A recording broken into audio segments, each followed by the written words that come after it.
Tonight we'd like to welcome this gentleman who is going to give us a review of the Packer Century.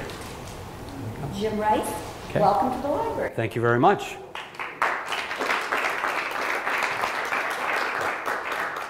And I'm glad the Brewers clinched the pennant last night, so be a tough act to compete with. My name is Jim Rice, not the old left fielder for the Red Sox, but Jim Rice nevertheless. Former teacher, school administrator, retired in 2010. The Packers win the Super Bowl, and I get caught up in the Packers. Being an old history teacher, it was kind of easy to do. But it just kind of happened, never planned. After going to Marquette and, doing things, I never planned to retire or to actually talk about the Packers. It's kind of easy compared to the other stuff because everybody likes it and, is interested in it, it seems. So I began after that Super Bowl, and I've written 4 books in that time. I self-published the books because I realized within a year that publishing companies want books from, Sterling Sharp or a journalist that has some background that they're not really risking anything by investing in them, where some, old teacher, in Cedarburg, Wisconsin, doesn't get a lot of attention. So I decided pretty quickly just to kind of do it on my own. And so there have been 4 books, and they're back there. If you're interested, great, at the end of the program. If not, don't worry. They're all $10. The first is on the Giant and Packer rivalry. The second is on the NFL championship games before the Super Bowl, so from 1933 to 1965.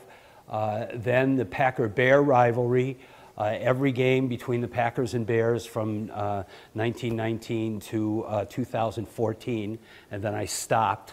I kind of thought I can't write about these 2 teams anymore. It gets tough at times. But now I just miss the best game ever, And then lastly, I thought, well, I'm going to write about all the championship seasons. And now I'm in a project involved that's called the Packers Century. I've been working on it for 2 years, and I'm writing about every Packer game ever played. It's not as daunting as it seems because the information is out there. But more importantly, are the stories that I'm collecting from fans to connect with those games. And before 1950, I'm reading every edition of the Green Bay Press-Gazette and other publications to take out some gems that you find in old journalism that you would never see today, like the lady in Oshkosh who divorced her husband because he paid more attention to the Packers than to her. Or the gentleman in Racine, he's 87 years old. He's in the Packer Hall of Fame. His name is Jim Becker. He has 11 children, always went to the Packer games at County Stadium. And instead of taking money from the family budget, with 11 kids to go to a Packer game, he would go to the blood center in Racine, donate blood, get a few bucks, tuck it up in the box, and then go buy his Packer tickets every year for those 3 games. Well, he's in his 70s. He goes to the doctor for his regular physical. He takes the blood, and he comes back and says, Jim, has anybody ever told you you have high iron in your blood? And if any medical people in here will kind of get this right away. But high iron, if you don't get it out of your blood, it settles in your organs and you die. So he's like, well, okay, give me the pill. I don't want to die from too much iron. Seems like a simple thing to get out of your body. Well, the only thing you can do to this day to get iron out of your body is to donate blood. It's called hematochromatosis, I believe is the correct name. But so all the time he's buying his Packer tickets and saving his $3, 3 times for $10 or $9 to buy 3 tickets. He's getting the iron out of his blood and unknowingly saving his own life. So these are the kind of stories, well, they're not all that good, but I have to tell you, last night I was in McFarland, and a lady told me she's going to tell me a story about a mom who gave back the Packers their tickets because she was so concerned about the bickering among the kids of who went to what game and all that. I mean, there's something you'd never, ever think would ever happen, And she never told the kids, and they came back and said, well, Mom, why didn't you tell us? And it was only just typical brother and sister kind of stuff, but she thought it was just, a real issue. So things like that, you just can't write a book about. You know, these people have to tell those stories, and kind of that's what I'm doing now. And if you go to that website with the blog page, you'll see I'm videotaping stories every week up at Green Bay at the Stadium View Bar and Grill. It's awfully interesting. So anyway, long story short, that's what I'm doing. If you have a Packers story or you know somebody that's always wanted to kind of make sure nobody ever forgets it, you know, this is the kind of the opportunity with the 100 years. So take a look at that website. So what we're going to talk about tonight is the history. We're going to go all the way from Lambeau all the way up to the game last week. No, not actually right to that point. But we're going to go from the beginning right up to present day. Those of you that are familiar with the history know that this is City Stadium. It still sits behind Green Bay East High School. The Green Bay East High School team plays there every Friday night. And from 1925 to 1956, every great football player in pro football played here. Now, you often hear sacred ground in sports history is Fenway Park, Wrigley Field, Yankee Stadium, Notre Dame, you know, really certain places. Well, this is as special as any of those places, but it doesn't get the attention because they don't play pro ball there anymore. They play high school ball. But it is really a beautiful place, and they do a nice job recognizing and commemorating the great players in Packer history that played there, all the way up to just before Lombardi arrived. So it pretty much took care of most of that Packer history, except at the very, very beginning. When you look at the Packer all-time record, there are almost 200 games above 500, more wins than losses, which wouldn't be too incredible if we were talking about baseball, because there's 162 games a year in baseball, so by 100 years, somebody might be 200 games ahead. But, you know, in football, they play 10, 11 games for so many years. They don't play a lot of games. So this is pretty incredible to be that much on the positive side. Yes, sir? You had to change that 37 to 38. Oh, yeah, I'm not right up to date on that one. I never thought that number would change any further, you know, wouldn't you know it? And then, of course, they've been in the playoffs 18 of the last 25 years. Could be considered the golden age of Packer football. You know, but we think Lombardi, we think Hudson, you know, there have been other great times, but a lot could be said about right now being the best period in their history. So they've won 13 championships. We're stuck on that 13, and I still keep thinking about that that Seattle game that we lost, where we were probably going to go to the Super Bowl until the very end. But these are really their best years. Obviously. The first three of them were at a different time where there was only one division in pro football, and the team with the highest percentage was the winner. There was no final game. And you're going to see that that cost the Packers a championship in their history, and it caused partially why the NFL went to the two divisions, and you have the final game, which led up to today's Super Bowl.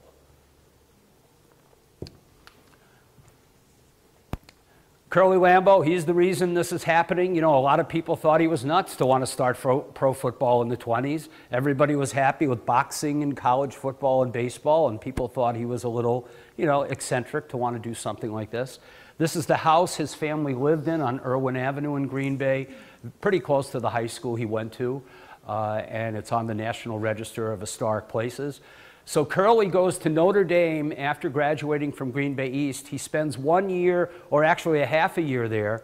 He's on Newt Rockney's first team. He plays in the backfield with George the Gipper, you know, the Gip, Walter Gipp? Anyway, I forget his first name, but Ronald Reagan played him in the movie. And Rockney was a guy ahead of his time because Rockney believed that the future of pro football was passing the football. So when you get mad at the Packers for passing the ball too much, and remember how we did that with Favre especially when he was throwing them all over the place? That is our legacy. Lombardi's 3 yards in a cloud of dust was a brief blip in Packer history where they weren't throwing the ball all over the gridiron. That's just what the Packers have always done, primarily for this, because of this guy and what he taught Curly back in the roaring 20s. So when you think of passing the football, it's always Packers and Giants. Those were the two passing teams that really, you know, back in the day, they thought if you didn't run into each other, you were kind of not really playing a man's game, you know.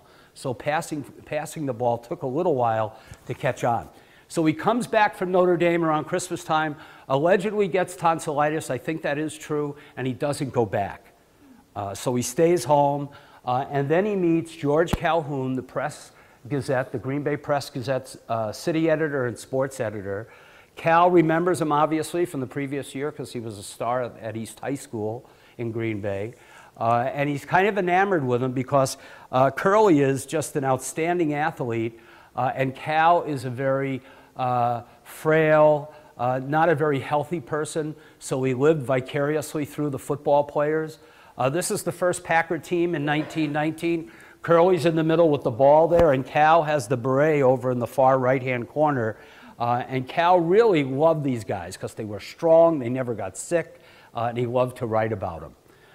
The second year, 1920, Curly's got the ball right in the middle there. A picture you've probably seen. This is the 1921 team owned by the Acme Packing Company now. And Curly right there, right in the middle behind the young man on the ground with the ball. So Curly leads the team from 1921 in the NFL, which was then called the American Professional Football Association. But they don't win any championships, and he decides after the 1928 season he's got to do something, and he acquires 3 guys that end up in the Pro Football Hall of Fame. The first guy is Johnny Blood, Mcnally.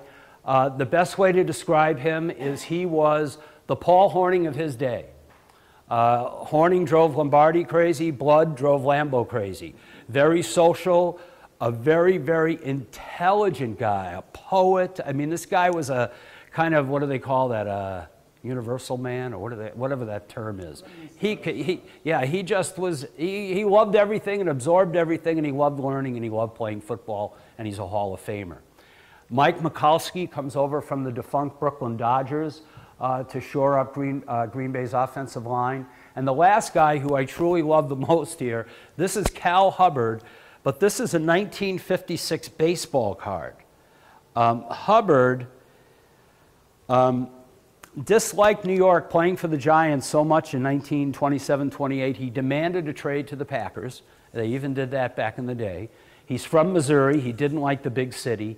And he is the kind of best player probably on those first 3 Lambeau championship teams in 1929.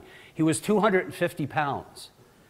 I'm almost 250 pounds. You know, I mean, he was a small guy by today's standards, but he was a giant in those days, and he was fast. So, go ahead. What position did he play? He played defensive and offensive line, but he also was kind of a linebacker because he was so quick. They tried him in that kind of position, which was new. So Hubbard, here's his card, right? And the first thing they say on the back of his baseball card is about his time with the Packers. But the best thing about him is to this day, he's the only guy in the Pro Football Hall of Fame and in the Baseball Hall of Fame. Only guy. Okay, of all those great athletes, he's the only one, and running and supervising the umpires for a number of years truly did it for him. But he's a great player for the Packers. And the Packers win 3 straight championships. Begins in 1929, like we said. 1930, they win again. They're not quite as good, but they are good. And 1931, there's Hubbard in the back row right in the middle. And then watch what happens in 1932. The Packers do not win the championship in 1932. Even though they've won 3 straight titles, they don't win. The Bears have 6 wins, 1 loss, and 6 ties. Portsmouth has 6 wins, 1 loss, and 4 ties, and we're 10-3-1. The tie we had against the dreaded Vikings recently will count as a half a win and a half a tie in the standings. Back then, that's not how they did it. The ties didn't even count at all. And it wasn't until the 70s when they started doing that with the ties. So, and clearly my worst subject as a teacher and superintendent and all those kind of jobs was math. But even I know 6-1 is better than 10-4, right? So the Packers get left out in the cold, and they're 3-time defending champions. And to add insult to injury, and if you've ever been to the Pro Football Hall of Fame, they have a little thing about this. The Bears and Portsmouth have to have a playoff game to decide who's going to win or be the champion. and it's a bad, cold, snowy day in Chicago. They moved the game indoors to what I believe was the first Chicago stadium, but I do know that the game was played on a field 80 yards long, much narrower than a regular field, and the Bears won that game, and they are considered the 32 champions. Though the Packers are at home, 4 more wins, 3-time champions, trying for a 4th. So it caused a little of that friction and what helped build that rivalry into what it is today. So right after this happened, and for some other reasons as well, they started the division thing, because they knew people couldn't be arguing about who the league champion was, or people wouldn't watch football anymore. Kind of like we're doing today with penalties, you know. I mean, people get upset, they don't watch, they don't pay attention. And they were afraid as a result of this that would happen, and it did a little bit. So they created the division. They created what I believe is the only major sports team, and if I'm wrong, tell me. I've never said this out loud publicly before, so I could be really wrong without checking it first. But I think they're it's the only major sport where the championship is one game at the end. There's no 7-game series, no, you know, maybe the World Cup is like that. I don't know. But, you know, it's a pretty intense thing now that we've created in football, which has grown into the Super Bowl now. So that started in 33. So the Packers do not win in 32. The Bears do, fair and square. You know, this is how the game was played. But the Packers also have some great players that come in the early 30s that lead them back to the top. This gentleman, Arnie Herber, is really the first great long passer in Packer history, but he's also, more importantly, and these are a little blurry, I'm sorry, more importantly, he's the first Brett Favre in Packer history. Favre wasn't the first guy to do what he did, and we'll talk about that in just a couple of years here. Hudson, of course, is the great receiver in the 30s. Herber and Cecil Isbell throw all the passes to him. That picture's taken at Wrigley Field, I think, because of the scoreboard back there. And the third guy that helps bring them back to take on the Bears again is Clark Hinkle. Hinkle's from Pennsylvania, and he decides to come out to Green Bay to play football when every other city in the country wanted him, and he chose Green Bay. So they get to the 1936 championship game. Now remember, now they're playing that final game. It's only the 3rd year of doing it since they had the division split. And they're going to play the Boston Redskins, who are on their way to Washington the next year. They're on their way to Washington because the Boston fans didn't support the team well. And what the owner does after they win the Eastern Division, he says, I'm not going to give these fans this championship game since they weren't really supportive all year. And so he convinces the league to move it to New York because he's going down to Washington anyway. And they do that, and he's hoping, you know, he's going to beat the Packers and then march triumphantly, you know, into Washington, D.C. as a champion team.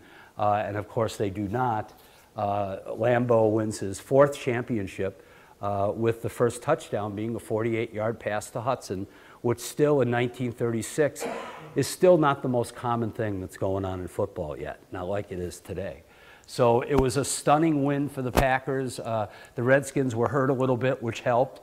And here's the 36 championship team. Curly's in the middle row way over on the left. He has stopped playing by now. There's some great players on that team. Buckets Goldenberg, the great guy from Milwaukee, spent a lot of time with the Packers after his playing days. Cecil Isbell, great Packer quarterback, only played 5 years, and most of the reason for that is he didn't like Curly Lambeau too well. You know, Lambeau is a lot like Lombardi and Holmgren. You know, they're tough guys, and they rub some people the wrong way, and they rub Cecil Isbell the wrong way. And Arnie Herber as well. The Packers go to the 38 championship game and they lose to the New York Giants. This is Ed Danowski, the quarterback of the New York Giants. And if you're familiar with the game of lacrosse, his dad was the head coach of Duke University's lacrosse team. Still is, I believe, probably the best lacrosse program in the country. So the Packers, they go to the 39 championship game the next year, obviously, and they play the Giants again and they beat them.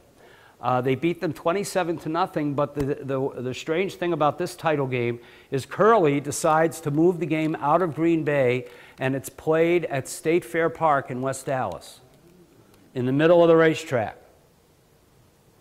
And he did it for money. See, it's not just all about money. Don't let them tell you it's all about money just nowadays. It's always been about money in this country. City Stadium had 25,000 seats. State Fair Park had 32,000 seats. They doubled the ticket prices from 1938, and everybody made a bundle, except that the poor Green Bay fans are up there, you know, a little bit upset.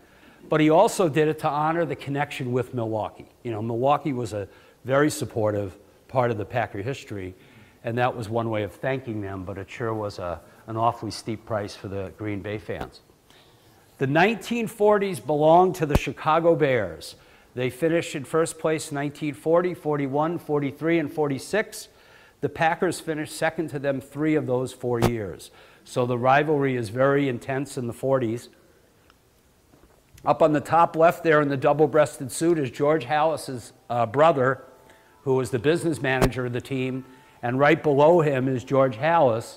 And is there any Bear fans in here? It's okay, because it's, you know, they're a great franchise. Okay, now, I'll forgive you because you got the Marquette sweatshirt on, so that's all right. But here's, if he ever bothers you, right, if he gives you too much grief, are you a Packer fan? You kind of, okay, you got to, all right. I'll leave you guys out of it then. If you never know what to say to a Bear fan sometimes when you get into those little battles and, you know, well, we did this and you did that and, you know, we were around first, all that kind of stuff. All you have to say to a Bear fan, and if they're smart enough, they won't even respond.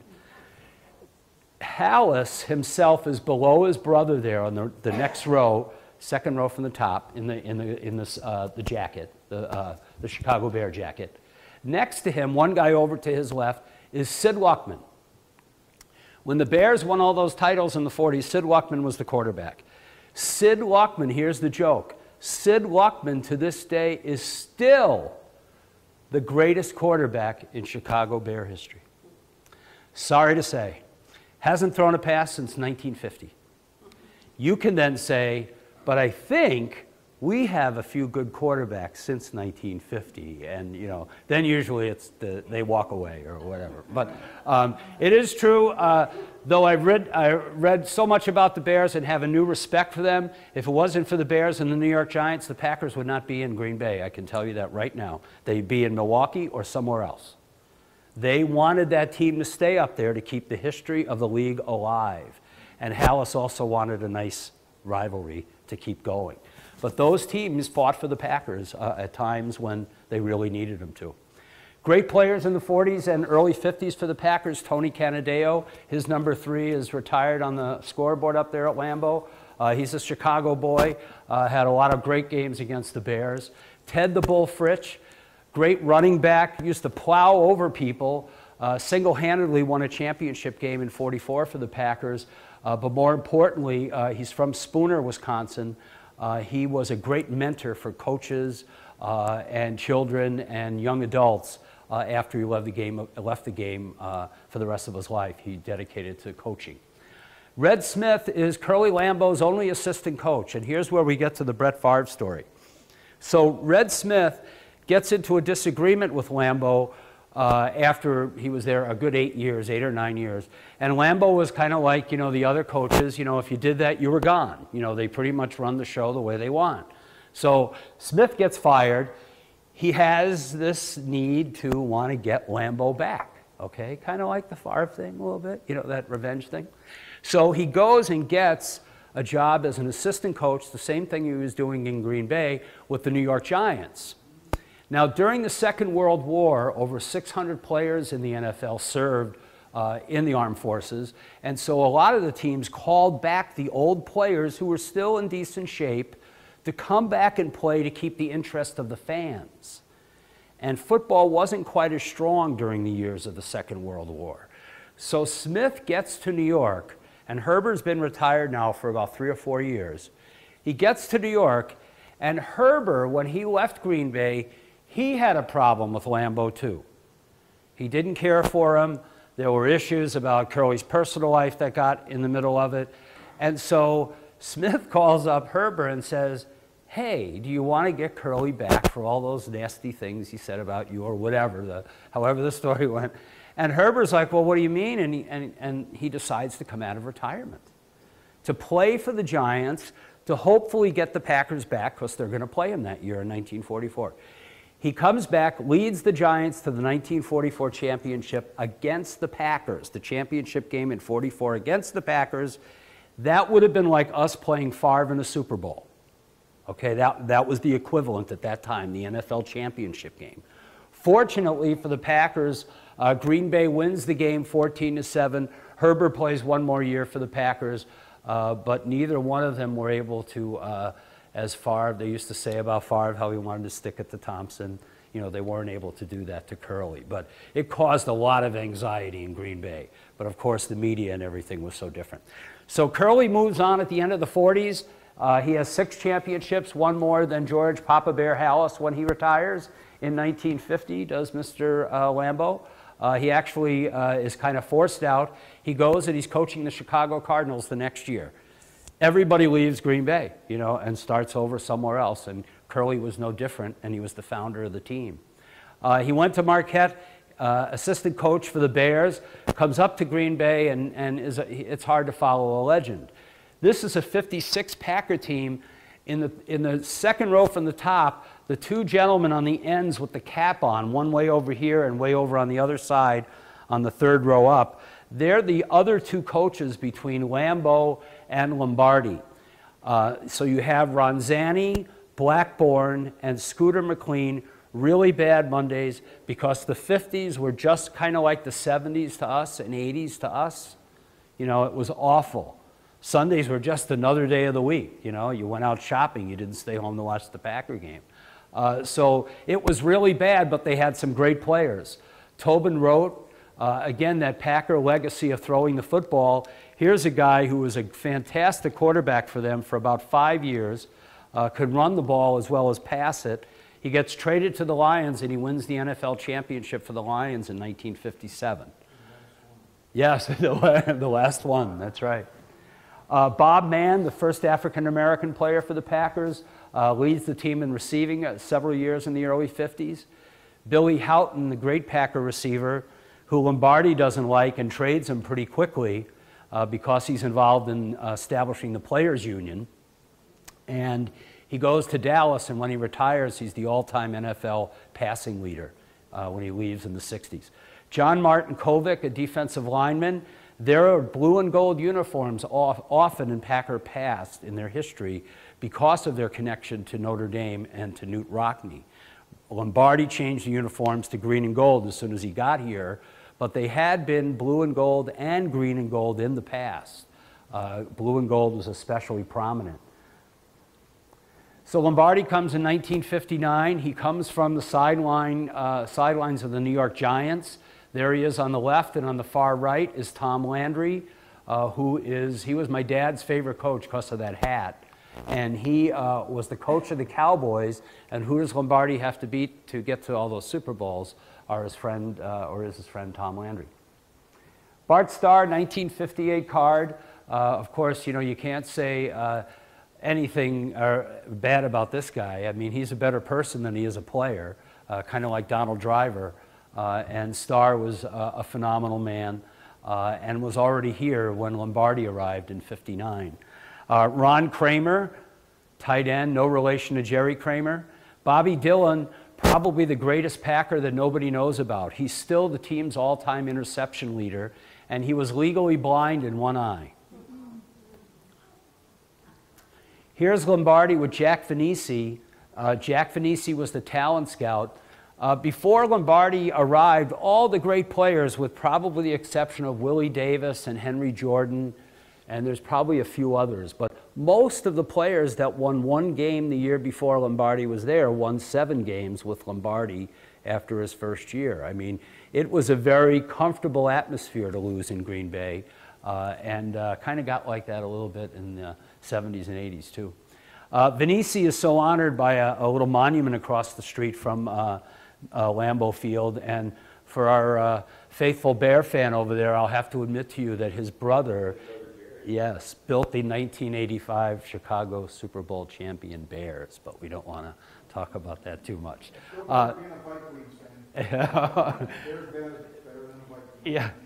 Venisi died in 1960 of a heart attack, so we never got to see the fruits of his labor at all, which was really sad. This is the 1961 Packer card, the Topps team card. Pick a number there. There's Star up there. There's Nitschke wearing 33 instead of 66. Horning's there, but it doesn't matter. Just pick a number, and we're going to talk about this card in a little bit. They win the 61 championship game by beating the Giants. It's the first NFL championship played in Green Bay because Curley had moved that 44 game to Milwaukee. Primarily, the reason they win the game is the great game by Paul Hornung, who got released from his Army Reserve duty by a phone call from President Kennedy. I'm sure the Giants really liked that a lot. He scored 19 points in the game and single-handedly almost beat them. They did shut them out 37-0. He runs behind the great line of Jim Ringo, Jerry Kramer,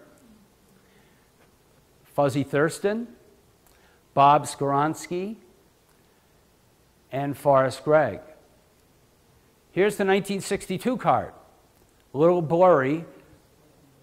And in '62, the Packers win again. They get to the championship game, thanks, of course, to Star again. They play the New York Giants, and the Giants thought, well, once we get this small-town Packer team to New York, we'll take care of them. And, of course, that didn't happen as the Packers handled them on a very, very cold day, thanks to Jerry Kramer's kicking. What? It wasn't Jerry Kramer that made that block. It was... No, we're going to talk about that, but this is before that. That's the Ice Bowl. Oh, Ice Bowl. Yeah, but that's a good one because I want to talk about it. That's a good point. Jimmy Taylor leads the Packers in that '62 game in a battle with Sam Huff, the Giant linebacker, and Taylor took care of that team pretty well. Had a great game. So here they are, the '62 champions again. Nitschke's first card wasn't until 1963, and he had already been an NFL MVP for the championship game. Willie Davis, probably one of the greatest Lombardi Packers, not only on the field but off it. And if you know a coach or a teacher or anybody that works with kids, and they're looking maybe for something to share with kids about how practice and teamwork and all the lessons that you learn to become excellent in sports or anything, you can learn them in football, and he explains exactly how it happens. It's the best football book I've ever read because it's not really about the game. It's about what the game teaches people in terms of discipline. Closing the Gap. Closing the Gap. Great book. Lionel Aldridge, great defensive lineman. When I came out here first to go to college, I went to Marquette, and he was a broadcaster at WTMJ at the time, and had a beautiful voice, great voice, but died a homeless man due to depression. The only rookie ever to start also for Vince Lombardi. Henry Jordan, great defensive tackle, came over from the Cleveland Browns. He also was involved with Summerfest, you may know, in Milwaukee, getting that started. Go ahead, sir. What year did television come into all of this? Well, the first revenue-sharing contracts were in the very early part of the 60s, but television started, in the early 50s. Okay. You could see different championship games in the early 50s. Yeah, Dumont Broadcasting, I think, was the name of the company. Willie Wood, his story is he graduates as a quarterback from the University of Southern California, a team with a great football tradition, but nobody will draft him as a black quarterback in the NFL in 1960. So he writes a letter to 4 teams, one of whom is the Packers, and the Packers are the only team that answered the letter because Lombardi, as a dark-skinned Italian man from New York, he felt he was a victim of prejudice too. Italians, there's always somebody on the bottom ladder of society, and for a long time it was the Italians, and he was very dark, and he felt he had experienced prejudice. So, and just to kind of jump ahead, because you got me thinking of the Dallas Cowboys, when you think about the Packers and the Cowboys, the neatest thing, besides that the Packers won most of the games against them, was that Lombardi dealt with the race issue in the locker room pretty directly because he had experienced that. And he never wanted anybody to be mistreated or slighted based on, you know, the color of anything, their skin, their jackets, whatever. Tom Landry wasn't like that. Tom Landry was a good Southern Christian man who had difficulty with the race issue. So the race issue in the Dallas locker room was something that wasn't talked about like it was in Green Bay. People were not called out when they did anything that may have violated some understandings of how to treat each other. And it wasn't until, and this is true, it wasn't until, and some of you probably know this, when Forrest Gregg and Herb Adderley finished their careers in Dallas, that's when Dallas finally won a Super Bowl. Landry had come close a number of times, but they never finally won it until those two Packers opened up that Cowboy locker room and talked very frankly about race and how to treat one another. True story. Not told often enough. Herb Adderley, another great Packer on the defensive backfield and in the Hall of Fame, along with Willie Wood. Boyd Dowler, great receiver for the Packers, probably the best receiver in the early 60s and mid-60s. And here's the 63 card. Now this one's a little smaller. They tried to trick us. Your number should be in the same place next to the same guy with the same number. Number 86 in the middle, sitting down there, that's Billy Houghton. Billy Houghton's last year for the Packers was 1958. And this is the third time this photo is used for the top team cards. Now, when I was a kid and had these cards, you know, we put them right on the bikes, and you know, we didn't care. We just cared about the noise they made, you know. And so I never noticed this. I never noticed it until about maybe 6 years ago. And the only I have no explanation for it. In fact, any of you remember Bud Lee, the writer for the Sentinel years ago for the Packers? Okay, well, he is now in a retirement home that I spoke at yesterday, and he was sharing some information. I asked him if he knew anything why this would be like this, because some of these guys have been traded, they've retired, they've left football, and he had no explanation. The only thing I can think of is because since you never see Lombardi on any pictures or cards from the old days, you see him on current ones, but not originals from the old days, I'm sure, can you just see Lombardi in his gruff New York behavior, like telling the photographer to get out of here? I don't want these guys to have big egos. Use last year's picture. I could just see the guy saying that. You know, because taking those pictures took away from practice time. You know, and it was a big organizational nightmare, you know, in the summers and different things for coaches. That's my guess. If anybody ever finds out, please let me know. Because, I mean, 3 years, you got the same team with the same guys, and it's nowhere near close. You got Nitschke wearing 33. You know, it's just kind of interesting. So the Packers in 1964, they do not win the title, or excuse me, 63. So they won in 61, 62. Lombardi wants to tie Lambeau in 63, but they don't win. Mostly because Paul Hornung isn't on the team. He was suspended for the year for gambling, along with Alex Karras, the defensive lineman for the Detroit Lions, of Blazing Saddles fame. And he was a terrible actor in some sitcom in the 70s. I forget the name of it. Go ahead, sir. Wasn't get those two guys suspended, Hallis had a lot to do with that? They say that, yeah. They say that he kind of told on him and stuff. But, you know, they were only two of many. Yeah, they did. The Bears won in 63. And I remember because it was kind of like, wow, the Packers weren't in the championship game. It was like, what's wrong with this, you know? So they don't win in 63, but they, you know, they're good. And they don't win in 64 either. So 63 and 64 are, you know, a little rough for the Packers. This is one of the cards that you see Lombardi on, and look at that picture. It looks like his college yearbook picture or something, you know. He's not a photographic kind of guy. And 65 comes, and the Packers win again.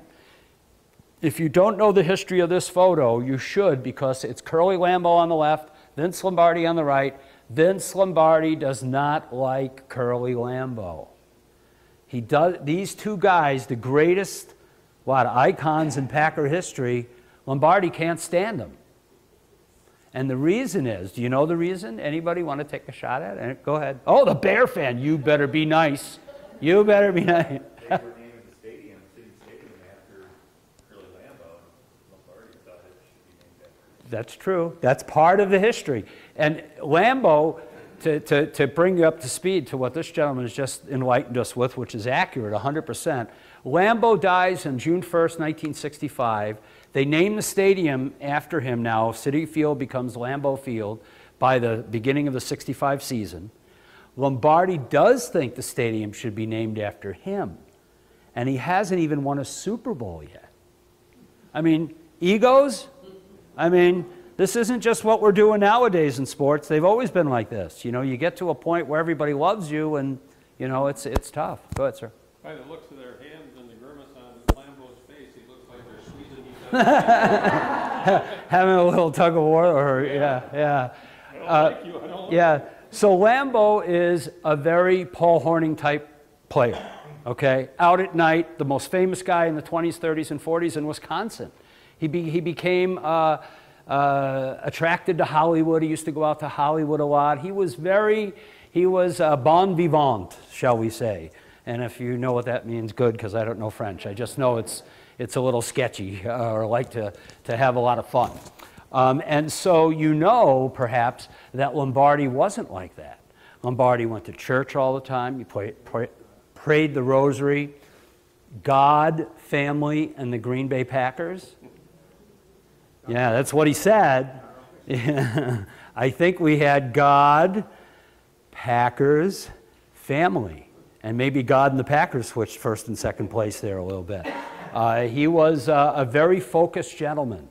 And I think if you can focus on one thing in your life, we could all probably be pretty good at one thing. And he certainly was, at the expense of some other things.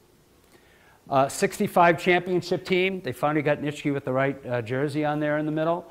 Nothing with these cards now as far as the same pictures. But the Packers win in 65, and you have all seen pictures from that championship game when they show in a commercial Paul Hornung running around right end in the mud, which was the 1965 championship game in Green Bay. This is the Sports Illustrated honoring that championship, and that's Jimmy Taylor in the mud on that photo. So they win in 65. 66, their favorite again, that's Jim Taylor. And they get to the first Super Bowl. I was 13 years old when this game was played, and it was so exciting because it was on 2 channels. The same game was on, I drove my father nuts switching back and forth. Even though it was the same camera, I just kind of thought it had to be different, you know. Starr wins the MVP of the game, leads the team to a victory thanks to Willie Wood's interception in the second half, which turned the game around. How about this picture? Empty seats. First, oh yeah, Mr. Dowler, yeah. Dowler, or rather McGee, you may know, was in his last game. He was going to retire after this game. Boyd Dowler, the starting wide receiver, gets hurt on the first play. McGee had gone out the night before with Hornung, as he always did, and they stayed out a little too late. He's sitting down at the end of the bench with a hangover, and he gets put in the game because Dowler gets hurt. And he has a fantastic game. Catches the first touchdown pass in Super Bowl history, and he even looks a little winded when he makes it into the end zone here. Just a great Packer receiver and quite a character and a great announcer for a while. Well, that game was the first one. I think the LA Coliseum was chosen probably because at that point in our history, that was the spot, like all the Olympic opening ceremonies have always been there when they've been in America. Seats 90,000 people. It's just gigantic. I don't really know anything more about why, but what's interesting... The weather.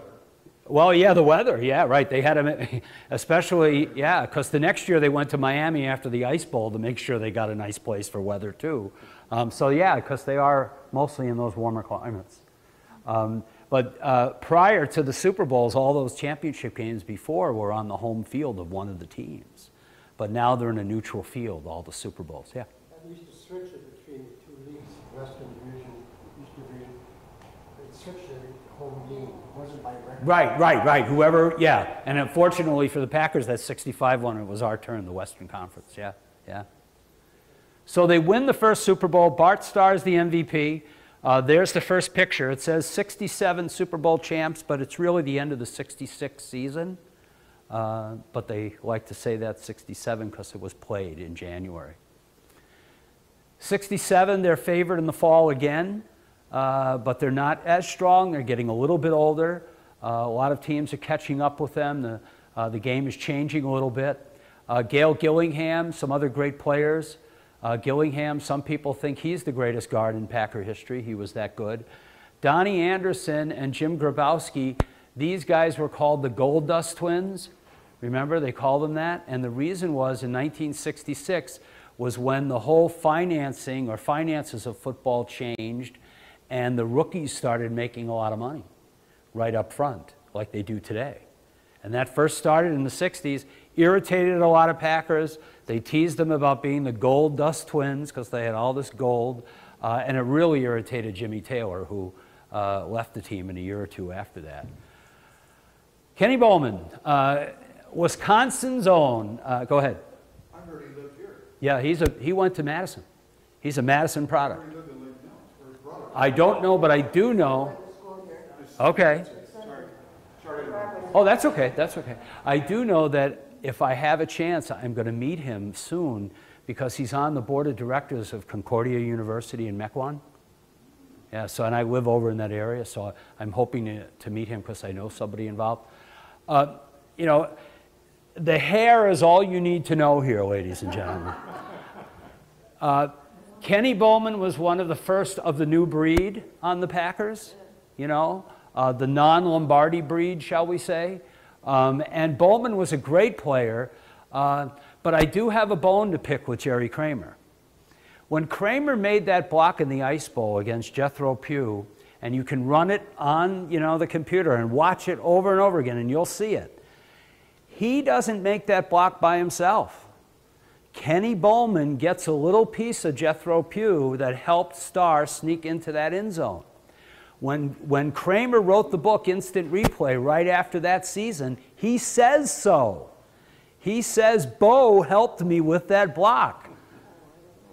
And then as the years have gone on, he's kind of taken hold of that block. Now, granted, he was most of that block, okay? But he wasn't all of it. And Bowman was young. Kramer was, you know, middle-aged player at that point. Bowman was long hair. He was the new breed. You'll get your time. You'll get your glory. And Jerry Kramer has been considered the guy that made the block. And he did, but not alone. Is that what you were thinking? Did I hit it okay on for you? Well, I still remember the exact quotes in the instant replay. I don't know that he gave him any credit in the instant replay, but I will look it up in my book. Scout's honor. He did. Okay. Scout's honor, because when I got to tell you this, I have a great friend in New York who is he's like insane about the Packers because he loved Lombardi, all that kind of stuff. And I wanted somebody to give me a non-biased opinion on that block. So I called him, and he was going to give me a little story about it, and he never did. But it's true. For Jerry to get into the Hall of Fame, it took him that so long. Oh, if yeah. he had made that and had been so famous and been so instrumental in all that, he would have made it to the Hall of Fame a lot sooner than he did. Yes, and some people say that writing that book didn't help him because, you know, the writers were like, who's this jock writing a book? In 1967, it was like Jim Bouton in Ball 4 in baseball. It was the same thing. You know, no, what are these guys writing the book for? Just go on the field and play, you know. Just a few years back, I was to a reunion in Madison where the football players from Dallas Cowboys and the Packers had a reunion from the Ice Bowl. Okay. And Mel Renfro was their safety. He said 3 plays before quarterback sneak, Anderson went across the goal line with the officials missing. Yeah, he slipped, but he did. If you see it, you can kind of see it, but he disappears a little bit under a pile. He said that quarterback sneak shouldn't have won the game. Yeah. One before that. Right, yeah. Speaking of that, I got my favorite collectible is a moment in this game. If I'm not sure where it is, here it is. This is Starr coming over to Lombardi. Zeke Bradkowski, the backup, is right there. They're talking about the play right before the sneak, and allegedly Lombardi says, okay, run that play and let's get the hell out of here. Okay, that's because it was 46 degrees below with the wind chill, 16 degrees regular temperature-wise, minus 16. So an iconic moment in football history on the cover of Sporting News. Packers go to the second Super Bowl. They play the Oakland Raiders. Don Chandler kicks 4 field goals in that game. And in the background there, you've got number 3, Darryl LaMonica. Number 16, George Blanda for the Raiders, and former Chicago Bear George Blanda. And also John Madden way over to the right in the white shirt. And Bart Starr is holding the ball there for Chandler. This was the magazine cover, and I don't know if you guys still do this today, young man back there, but when I was young, and I got this in the mail, I ripped the cover right off, put it right up on the wall. And of course, there goes the value, right? I've subsequently had to buy all this stuff again, so be careful with what you do with that stuff. So yeah, put Scotch tape on the back, it leaked through to the front, you could see the Scotch tape. So a great picture. It's also, let's see if I can get back. It's also Lombardi's last game and Max McGee's last game and Fuzzy Thurston's last game for the Packers. I'm sorry? Jerry Kramer. And the guy behind him was Forrest Gregg, and I always think he got the bad end of the deal, but, Forrest Gregg is, he's a little bit of a controversial figure in Packer history. So here they are, the Super Bowl II champions at the end of the '67 season, but the game is in January of '68. Right after this game, Lombardi goes upstairs to be more managerial, general manager type, and they go downhill rapidly. Here are all the coaches between Lombardi and Infante. And the winning percentage way over on the far right, it goes down every year, and it gets below 400 at the very end before Favre and everybody shows up. The pack is divine, huh? Yeah, the pack is divine. But they had some great players in the 70s and 80s that we forget because of that. Because they lost and nobody thought anybody was good. I'm sure John Brockington loves that he's on this card with O.J. Simpson. Brockington, however, only player in NFL history to rush for 1,000 yards in his first 3 seasons. Bart Starr on the media guide with the shadow of Vince Lombardi right behind him there in the background. Freddy Carr, all-pro linebacker for the Packers. Johnny Gray, defensive back. John Hadel, remember the Lawrence Welk trade? We traded a 1 and a 2 and a 3 third-round draft choice to, and actually I think it was 5 picks overall, to the LA Rams for an aging quarterback. And that's why Starr didn't have a lot of success. He had no good draft choices. You know what they call Carr? The only car that hits like a truck. No, Freddy Carr? Yep. Yeah. He was a strong silent type. He really was. Eddie Lee Ivory, great running back, got hurt 2 seasons, 1 season apart at Soldier Field, knee injury. The guy on the bottom right here is the interesting one, though James Lofton and Willie Buchanan were great players. Ezra Johnson was the guy who got caught eating a hot dog on the bench at County Stadium when Starr was coaching. And it upset quite a few people. What was his name? Ezra Johnson. Big guy. And it was one of those things that people said, well, Favre has lost control of the team. It was kind of one of those things. And I think it might have been a preseason game, but I'm not entirely sure if it was it a preseason game? Yeah, at least he waited to the preseason. Chester Markle, very great kicker for the Packers, challenging personal life. Lynn Dickey, he set the record for season passing yards for Packer quarterbacks up until Rodgers finally broke it in 2011. So, he had more single-season passing yards than Favre ever had. He had injuries. He didn't have quite a strong supporting cast defensively, but an underrated Packer quarterback without a doubt. Larry Mccarran, he's a little more clean-cut now. The Rock was a big guy, Illinois boy and a good center for the Packers. Tim Lewis, defensive back who was injured severely against the Bears in a Monday Night Football game and retired shortly thereafter. John Anderson from Waukesha, University of Michigan product, and a great linebacker for the Packers. Forrest Gregg comes in the mid-'80s. I'm going to kind of speed this up because I want to get you out of here and don't want you to miss the Brewers wrapping up for their last win tonight. So. Oh, they're off today? All right, then I'll sit down. We'll go real slow. Greg comes mid-'80s to come back to coach. Starr couldn't get him going, so they brought back another Lombardi Packer. Ditka his card. Picked this one out a little bit because he had such a good complexion. I thought this would look really nice. These two guys, without a doubt, lost control of their teams. The rivalry was absolutely insane when they were coaching because they played against each other, and they really let the players get out of hand. Mark Lee and Walter Payton get pulled over on a bench at County Stadium in a game, and only Mark Lee is thrown out of the game, not Mr. Payton. George Cumby, an infamous name in Packer history, because that's the guy who Refrigerator Perry ran over in that Monday Night Football game in 1985, I believe it was. And then Charles Martin picked up the Bear quarterback, sorry I have to say it, picked up that Bear quarterback and threw him to the turf, separated his shoulder, and the Bears did not repeat as Super Bowl champions in 1986, and it was Mr. Jim McMahon.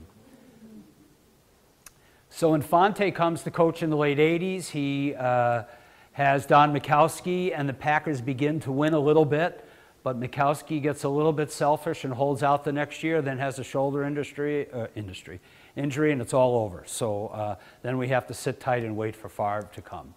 Anthony Dilwig, quarterback. His grandfather, Lavie Dilwig, was a great Packer in the 20s. James Campen, the current offensive line coach. And how about this card? Tony Mandrich. Never took a performance-enhancing drug in his life. You know, when you think back about steroids and all the things that are happening today, it's interesting in football history. Just when steroids become popular, right, in the late 80s, early 90s with guys like Mandrich and other players, that's when the older players were starting to come forward at the same time. Mike Webster, the old Madison boy and Pittsburgh Steeler, comes forward, I can't think, and they start sharing with us that, you know, the impact on all these hits, and at the same time, the younger players are taking the drugs to make them bigger, stronger, faster. I mean, it's unbelievable how close those two things happened at the same time. So Mandrich doesn't fulfill his potential. Bob Harlan takes over as president of the Packers in the late 80s and begins to straighten things out. He brings Ron Wolf over from the Jets. Mike Holmgren comes from the the San Francisco 49ers. And together they take a big risk and trade a first-round draft choice for a party boy quarterback from the Atlanta Falcons, who had never met a beer that he didn't like. They took a real chance on the guy, and it's incredible how it worked out.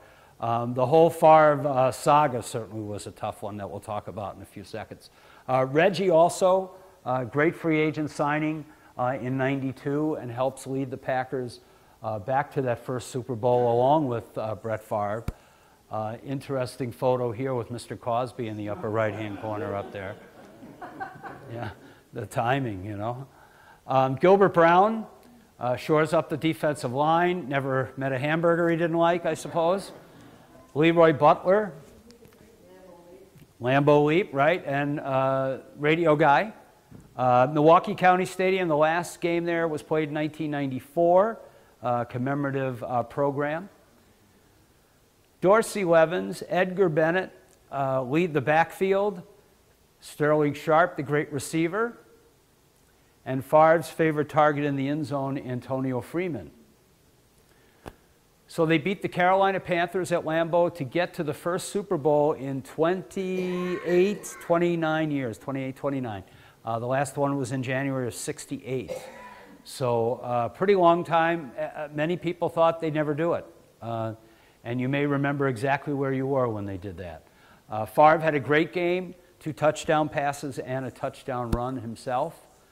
Desmond Howard was the MVP with 244 return yards in the game. And Reggie with 3 second-half sacks of Drew Bledsoe of the Patriots. Yeah, you can't land on him, right? Yeah. Might have lost that game. So they beat the Patriots. The trophy, the Great Lombardi Trophy, comes home, named after Lombardi, of course, after he passed away in 1970.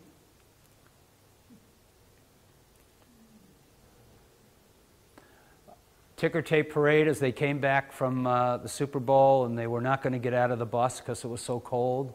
until they saw all the people at Lambeau and all the players got out of the bus on that cold January or February day.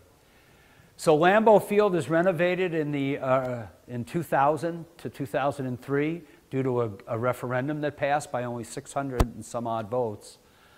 Beautiful place. They kept Lombardi and Lambeau far away from each other, but there's Lambeau still pointing, at Vince, so I'm sure there's something to that. Reggie passes away way too soon, sleep apnea, really tragically. Donald Driver, all-time Packer receiving leader. And I'm going to kind of keep going here. Favre's career begins to wind down in the early part of the 2000s. Mike McCarthy comes, and Aaron Rodgers lands in our lap in the 2005 draft. 2007, Favre has that magical season. It's his last card here with the Packers. They get to the NFC title game, and they lose to the Giants in overtime with that last pass. Favre decides pretty quickly after that, for who knows what reasons, many people have speculated, he decides to move on, and then the saga begins. I, like a lot of people, I didn't really care for the guy for a while. I mean, it took me a little while to get over it, but what happened is when he came back and stood on that field, when he got his number retired, and he remembered the name of the parking lot attendant and the weight room attendant and the concession people, I guess I kind of realized that, we all make mistakes. He's a good guy. He's a good person for the most part, and remember the people that really matter around there, not just, the Thompsons and the McCarthys. So he does retire. Rodgers takes over 2010, and what was really neat, I think, about that 2010 team, besides having so many players injured and being so resilient, is they were able to win that Super Bowl before Favre ever won another Super Bowl. We weren't good enough for him at that point to win a Super Bowl, but we actually did. And of course, his last pass as a Minnesota Viking was really a special moment. But the Packers go to the Super Bowl 2010. They're the lowest seeded team, sixth seeded team in the NFC. They beat Michael Vick and the Eagles, then the Atlanta Falcons, who were the #1 seed that year. Rodgers has one of his greatest games against the Falcons. And then they play the Bears for only the second time in the postseason. The last time was right after Pearl Harbor in 1941. And so B.J. Raji's interception and the little dance at the end of the game with that interception certainly made it special. And the Bears go home, and the Packers go on to Super Bowl 45. Nick Collins' great interception early in that game helped set the Packers up. Also, we've got a great game for not only Rodgers and Nelson, but Rodgers and Jennings as well, Greg Jennings. The championship belt makes its appearance.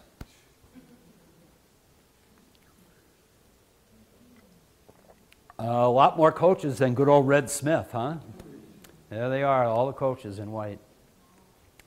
So Big Cheese, kind of a neat headline, Sports Illustrated, Packers back on top, and of course, a number of publications begin to come out to tie this team to previous championships that the Packers had won.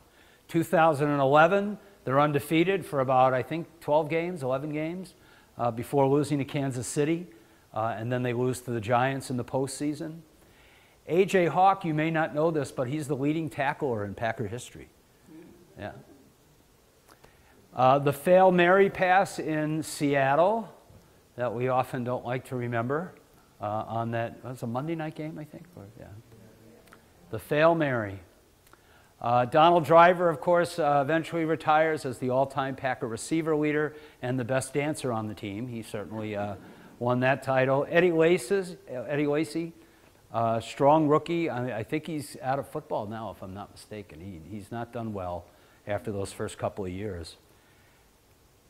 Rodgers in 2013 gets hurt on Monday Night Football by the Bears, right? And we spend the rest of the season wondering if he's going to come back.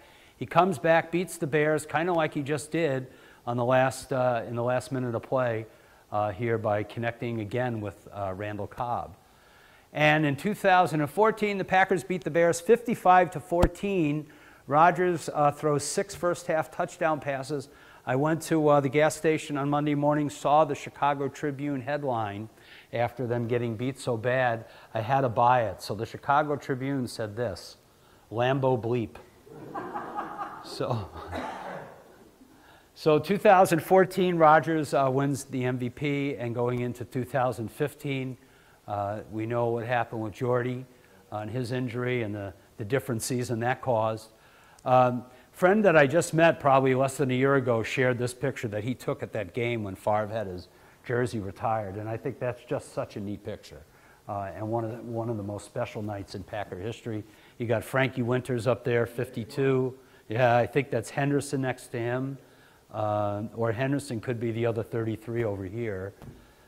George Kuntz, 53 on the right, and a special Packer moment.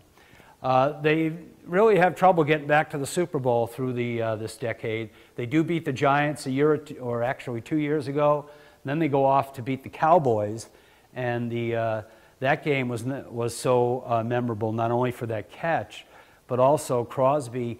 Remember, it was the same thing as like this past week, where they called the timeout on him, and he missed it this past week. Well, they did that in Dallas, and he hit the second one too, and it was over 50 yards. Brett Hundley last year tried to step in for Rodgers. We know how that fared, not so well. I'll tell you, I'm still kind of mad that they don't have anybody better than Kaiser. I mean, Kaiser's never won an NFL football game in his life. I mean, he's talented. He should be like the third quarterback. You know, there should be like a Doug Peterson, or somebody said the other day, even Jay Cutler would be better than. I don't know if I go that far, you know. And I didn't direct that toward you. I'm just kidding over there. He's behaving himself. He's handling this well. Thank you. Adams on the cover of this year's yearbook. And this is the last card tonight and collectible. This was a card that I bought in 2008. It's actually a 2006 card. Rodgers was a new rookie in 2006, and they decided to put him on the card, which kind of makes this card pretty special. So that's your history from Lambeau to McCarthy. Do you have questions or things you would like to share, or things I could tell you more about? Go right ahead. Why do you think the Packers actually drafted Kaiser or got him? And just, yeah, like you say, Hundley was no good last year, and now they got Kaiser. And yeah, they. As Rodgers left the game, Kaiser went in there and just. Yeah, he had some trouble. He did do pretty well on that first drive, but then he had some trouble. They say that the Packers liked him when he was in college, and might have drafted him had he not been drafted by Cleveland. And so they think he's got potential, and I'm all for that. He is a good athlete, but you need somebody who, where the team isn't just going to go kaboom like last year. I was joking, Mark Sanchez. There's got to be a lot of old quarterbacks out there that are, going to be a little bit more composed if they have to take over for Mr. Rodgers. Yes, sir. Just a comment. I believe that I've heard that in 1960, Vince put the G on the helmet. True. Okay. Yep. He was the G guy. And Georgia has our G too. And I'm not sure. There's some special waiver they got for that, I guess, years ago, before they knew how marketing was, and all that kind of stuff. Yeah, it's the same font or whatever. Yeah, it's so identifiable, when you see it. Just great history. I mean, it's just phenomenal. And I'll share one secret with you. I don't know if I told you this at the beginning. I'm from New York. You got to not hold it against me now, okay?